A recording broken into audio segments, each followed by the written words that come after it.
Seorang pendaki, Irfan 24 tahun asal Kabupaten Bone dilaporkan meninggal dunia usai merayakan hari ulang tahun ke-80 Republik Indonesia di puncak Gunung Bawah Karayang, Kabupaten Goa, Sulawesi Selatan pada Minggu 17 Agustus 2025 malam. Kepala Seksi Operasi Basarnas Makassar, Andi Sultan, mengatakan korban meninggal dunia karena mengalami hipotermia berat saat berada di puncak. Korban dinyatakan meninggal dunia oleh tim Dokpol Polda Sulsel yang ikut bersama tim evakuasi.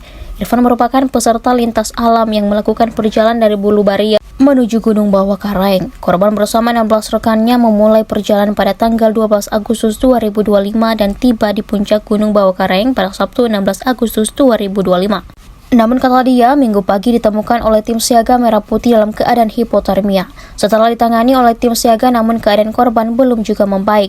Korban tiba di posko Bulu Balea sekitar pukul 19.05, kemudian dibawa ke Puskesmas Tinggi Moncong untuk pemeriksaan.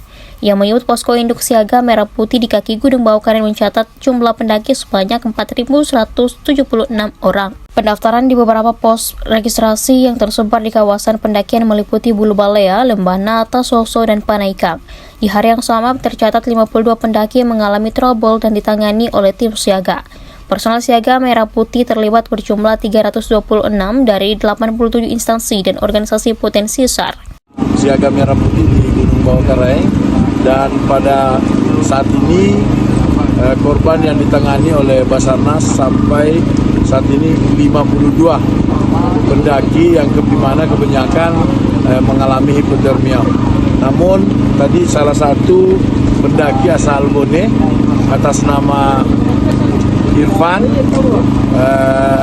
yang melakukan lintas pada tanggal 13 di Mendari Bulu Baria, dan saat ini korban sudah dievakuasi pada pukul 19.20 tadi dan langsung dibawa ke rumah sakit untuk diadakan otopsi.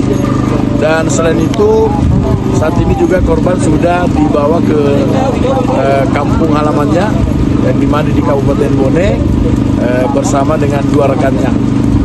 Dan saya himbau buat teman-teman yang masih melakukan aktivitas sampai saat ini bisa membatalkan dulu, melihat dari cuaca saat ini di Gunung Bawah Karayang sangat dingin, di mana mengakibatkan hipotermia yang cukup banyak. Download Tribun X sekarang, menghadirkan lokal menjadi Indonesia.